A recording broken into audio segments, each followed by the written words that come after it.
என்னது இன்னைக்கு India South Africa first test மேட்சா? அப்படி அதுல என்னதான் நடந்ததுன்னு பாக்குறதுக்கு முன்னாடி நம்ம சேனலை சப்ஸ்கிரைப் பண்ணிக்கோங்க, கொஞ்சம் சப்போர்ட் பண்ணுங்க ஃப்ரெண்ட்ஸ்.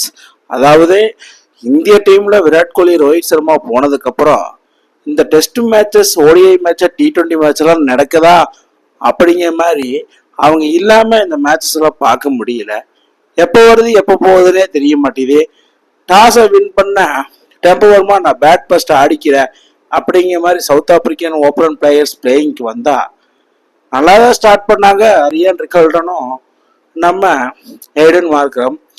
சடனா என்ன பண்ணிட்டாரு, நம்ம பும்ரா வீசின பால்ல ரியான் ரிக்கல்டன் போல்ட் அவுட் ஆகி பெவிலியன் திரும்பிட்டாரு. என்னடா இங்க நடக்குது? ரியான் ரிக்கல்டனுக்கு எப்படி வீசணும் பும்ராக்கு நல்லாவே தெரியும். ஏன்னா இவங்க 2 பேரும் மும்பை இந்தியன்ஸ் ஐபிஎல் விளாண்டுருக்குறாங்க. பும்ரா அடே அப்பா, எங்க போனாலும் சரி, எந்த கண்ட்ரி வேர்ல்ட் ஆஃப் கிரிக்கெட்ல நீங்க எங்க போய் எந்த கிரவுண்ட்ல இறக்கி விட்டாலும் பும்ரா விக்கெட் எடுக்காத கிரவுண்டே கிடையாது. அந்த அளவுக்கு சம்பவம் பண்ணியிருக்காரு. அதுல இன்னைக்கு ஒரு சம்பவம். இப்படியே போயிட்டு இருந்தா என்னதான் பண்றது? பும்ரா வேற மாதிரி மாறிட்டு வராப்ல. வேற லெவல் சம்பவம். அந்த டபுள் டிசி மட்டும் வாங்கிட்டாருன்னா வேற மாதிரி.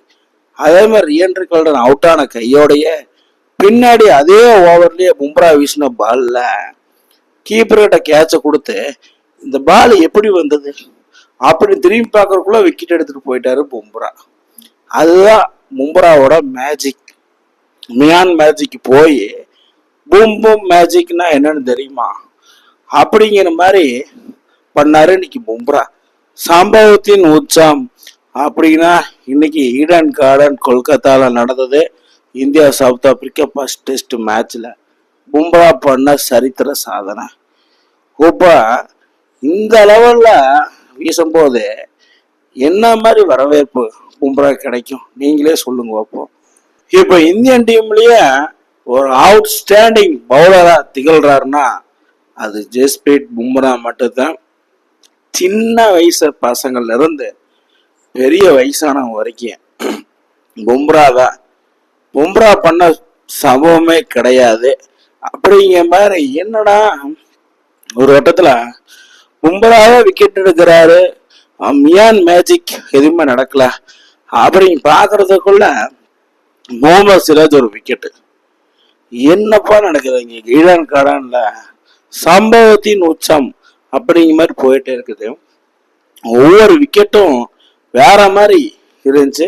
இந்த விக்கெட் லைன் வித் பிட்வீன் செம ஸ்பெல் போட்டிருந்தாங்க பும்ரான்ட்டு மியான் மேஜிக். சடனா பும்ரா அவுட்ஸ்டாண்டிங்கா பர்ஃபார்மன்ஸ் பண்ணி கிளம்பிட்டார் போல. யாருமே அதை பார்க்கல. சடனா 3 விக்கெட்ஸ் எடுத்து சம்பவம் பண்ணிட்டாரு அங்க. அதாவது டாப் கிளாஸ் பவுலர் பேட்ஸ்மேனை டாப் கிளாஸ் பவுலரான இந்தியன் பிளேயர்ஸ் வச்சு சம்பவம் செஞ்சுட்டாங்க. டாப் ஆர்டர் பேட்ஸ்மேன் சவுத் ஆப்பிரிக்கால என்ன பண்றது? எல்லாத்துக்கும் ஸ்டார்டிங் கிடைக்கும். பட் கேப்டன் டேம்போ வர்மா WTC ஃபைனல் 2025 ஆஸ்திரேலியா கூட நீங்க லண்டன்ல ஜெயிச்சாலும் இந்தியா வந்தா எங்களுக்கு நீங்க கீழலாம் அப்படிங்கிற மாதிரி குல்தீப் வீசின பால்ல லெக் ஸ்லிப்ல கேட்ச கொடுத்து அவுட் ஆகி எவ்வளவு திரும்ப போது டெம்போ வர்மாக்கு மனசே இல்லை. என்னடா அது ஃபர்ஸ்ட் டெஸ்ட் வந்த முதல் மேட்சே இப்படியா இருக்காடா, என்ன நடக்குது? வேற பேட்டிங் ஃபர்ஸ்ட் எடுத்துமே கான்பிடண்டா. அதுல Kuldeep included. Miyan magic boom boom magic எல்லாம் போட்டு, அதாவது மெஸ்டி ஸ்பின்னர் T20க்கு வருண் சக்கரவர்த்தினா டெஸ்ட் அண்ட் ஓடிஐக்கு குல்தீப் யாதவ் மட்டுமே அப்படிங்கிற மாதிரி ஒரு ஸ்பெல்ல கேப்டனை தூக்கிட்டாப்ல. அதுக்கப்புறம் டே 1 லஞ்ச் பிரேக் முடியும் போது 27 ஓவருக்கு 105 ரன் 3 விக்கெட் விட்டுருந்தாங்க South Africa. Aiden Markram 31 run, Jasprit Bumrah 9 run கொடுத்து 2 விக்கெட், குல்தீப் யாதவ் 24 ரன் கொடுத்து 1 விக்கெட். இப்போ என்னன்னா 105க்கு 3 ஒரு டீசெண்டான நாக்குதான். எப்படியாவது ஒரு 300 310 320 அடிச்சா போதும் அப்படிங்கிற மாதிரி தான் Temba Bavuma South Africa captain mind wise. ஆனா லஞ்ச் முடிச்சு வந்த கையோடைய குல்தீப் யாதவ் வியான் முல்டரை தூக்கியாச்சு. வியான் முல்டர் ஜிம்பாப்வேல வேணா நீங்க 330 340 387 அடிக்கல. ஆனா இந்தியாவில் சான்ஸ் இல்லப்பா, நீ ஜிம்பாபே மாதிரி இந்தியாவை நினைக்காத அப்படிங்க. அவரும் அவுட் ஆகி திரும்ப பின்னாடி மறுபடியும் ஜெயஸ்பீட் பும்ரா ஒரு விக்கெட். விக்கெட்டு மேல விக்கெட்டு. ஜெயஸ்பீட் பும்ரா அந்த ஈடன் கார்டன் மைதானத்திலே விக்கெட்டின் வண்ணம், மக்களின் பெரும் மகிழ்ச்சி, ரசிகர்கள் கொண்டாட்டம் எல்லாமே இங்க நடந்தது. இது யாருனாலனா only one bowler, only one legend, only one man of பவர்னா பும்ரா மட்டுமே சேரும். இன்னைக்கு கான்ட்ரிபியூட்ல இன்னைக்கு தேதிக்கு வேற மாதிரி பிளேயர், வேற மாதிரி பவுலர்னா நம்ம ஜெயஸ்பீட் பும்ரா மட்டும்தான் சொல்லணும். அந்த அளவுக்கு சம்பவம் பண்ணி வச்சிருக்காரு. அடே அப்பா, என்ன மாதிரி ஒரு கம்பேக்கு, என்ன ஒரு கம்பேக்னு சொல்லவே கூடாது. அதாவது பும்ரா மாதிரி பிளேயர்லாம் கிடைக்கிறது ஒரு பொக்கிஷ மாதிரி பார்த்துக்கணும். வேர்ல்டு கிளாஸ் பிளேயர்யா சீக்கா சொன்ன மாதிரி. அப்புறம் டே 1 டீ பிரேக் முடியும் போது 154க்கு 8 விக்கெட், 52 ஓவரில் சவுத் ஆப்பிரிக்கா. அதுலேயும் பாருங்க, Aiden Markram 48 31, Jasprit Bumrah 3 wicket, Kuldeep Yadav 2 wicket. அப்பவே ஈடன் மார்க்கர் அதுக்கு மேல அடிக்கவே இல்லை. ஈடன் மார்க்கர் பெருசா அடிக்கல, 31 தான். பொட்டலம் ஆயிட்டாங்க. இதுக்கு எதுக்குப்பா வெள்ளையும் சொல்லையுமா அலையினா அந்த மாதிரி எதுக்குப்பா ஃபர்ஸ்ட் பேட்டிங் எடுத்தீங்க? டெம்போ போகுமா மிஸ்டர்? டெம்போ போகுமா மிஸ்டர் WTC ஃபைனல் வின்னர் அப்படிங்கிற மாதிரி ஒரு கேள்வி. டப்புன்னு மறுபடியும் 2 விக்கெட் எடுத்து ஜெயஸ்பீட் பும்ரா 5 விக்கெட் போட்டாப்புல. சவுத் ஆப்பிரிக்கா 159க்கு காலி. ஏடா ஃபர்ஸ்ட் பேட்டிங் எடுத்து 159 ஆல் அவுட் ஆனீங்கன்னா அந்த இடத்துல யாரை குறிக்கல? இங்கே நாக் அவுட். டே 5 எல்லாம் தேவையே இல்லை. டே 1 இன்னிங்ஸ் பிரேக்ல சவுத் ஆப்பிரிக்கா 159க்கு ஆல் அவுட்டு. அதாவது பாத்தீங்கன்னா ஏடன் மார்க்கர் 31 ரன்னும், வியான் முல்டர் 24 ரன்னும், ஜெயஸ்பீட் பும்ரா 5 விக்கெட். இமாலயா பவுலிங் சாதனை, வரலாற்று சாதனை. குல்தீப் ஒரு 2 விக்கெட் கொசு மாதிரி விட்டா குல்தீப்பே ஒரு 5 விக்கெட் போடுவாப்புல. ஒன்னா விடுங்க, செகண்ட் ஸ்டார்ட் பண்ணுங்க, அப்படியே பேட்டிங் பிடிங்க அப்படிங்கிற மாதிரிதான் இருக்குதுப்போ நிலைமை. அதுக்கப்புறம் Eden Garden master class. Overs 14 over வீசியிருக்காரு ஜெயஸ்பீட் பும்ரா. ரன்னு 27 கொடுத்துருக்கிறாப்புல. Maiden 5 maiden. ஷார்ட் டைம் ஒரு 3-4 ஸ்பெல் போட்டிருப்பாரு. 4 ஸ்பெல்ல 5 மெய்டனு, 5 விக்கெட்டு, 5 விக்கெட்கள் in Eden Gardens in today.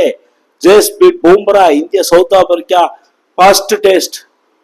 என்ன மாதிரி ஒரு வரவேற்பு, என்ன மாதிரி இமாலய சாதனை, என்ன மாதிரி வரலாற்று சிறப்பு மிக்க பவுலரா திகழ்ந்து வராருன்னா இந்தியாவுக்கு நம்ம ஜெயஸ்பீட் பும்ரா பும்ரா மட்டுமே இதுக்கு சாதகமாவார்.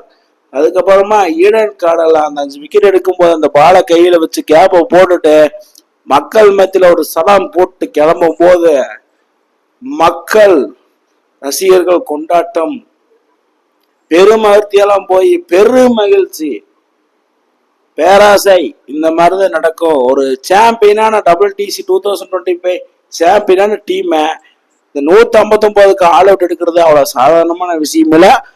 அதுக்கு முக்கியமான பவுலரா இருந்தது இன்னைக்குன்னா டே 1லயே 159க்கு ஆல் அவுட் ஆக்கியா South Africa. Top order batsman, டெய்லண்டர்ல ஆல்ரவுண்டர் எல்லாத்தையும் தூக்குனது ஒரே ஒரு பவுலர்னா நம்ம ஜெயஸ்பீட் பும்ரா மட்டுமே. ஜெயஸ்பீட் பும்ரா மட்டுமே. என்ன ஒரு அதுக்கப்புறம் செகண்ட் இன்னிங்ஸ் ஸ்டார்ட் பண்ண இந்தியா 37 ரன்னுக்கு 1 விக்கெட் விட்டு 20 ஓவர் ஆடி இன்னைக்கு டேவை முடிச்சுட்டாங்க. KL ராகுல் 13 ரன் ஆட்டமாக ஆடிக்கொண்டிருக்கிறார். SSC ஜெய்சல் 3 போர் அடிச்சு 12 ரன் அடிச்சு எதிர்பாராத இன்சைட் போல்னால மேக்கோ ஜான்ஸ் அவுட் ஆகி பவுலிங் திரும்பினார். பின்னாடி சாய் சுதர்சன் இந்த இதுல பிளேயிங் லெவல் இல்லாத காரணத்துல வாஷிங்டன் சுந்தர ஒரு வாய்ப்பு கொடுத்து பாக்குறாங்க. வாஷிங்டன் சுந்தர் இந்த வாய்ப்பை அமோகமா செயல்படுத்தணும், சம்பவம் பண்ணி வச்சிருக்காரு வாஷிங்டன் சுந்தர். நிதானமான ஆட்டத்தை வெளிப்படுத்திட்டு வராப்புல. இந்த இடத்துல கொண்டு போயிட்டா சாய் சுதர்சன் ரீப்ளேஸ்மெண்ட் வாஷிங்டன் சுந்தர் தான். India trail by 122 runs. India இந்த மாதிரி கம்பேக் பண்ணது, பும்ரா இந்த மாதிரி அவுட்ஸ்டாண்டிங் ஸ்பெல்ல போட்டது, 5 விக்கெட் எடுத்தத நீங்க எப்படி பாக்குறீங்கன்னு கீழே கமெண்ட் பாக்ஸ்ல கமெண்ட் பண்ணுங்க மக்களே. டே 1 வேற மாதிரி இருந்துச்சா? இந்த மாதிரி இன்ட்ரெஸ்டிங் கிரிக்கெட் வீடியோவை தெரிஞ்சுக்க நம்ம சேனலை சப்ஸ்கிரைப் பண்ணுங்கள், லைக் அண்ட் கமெண்ட் பண்ணுங்கள். மேலும் மேலும் உங்களுக்கு வீடியோ வந்துகிட்டே இருக்கும்.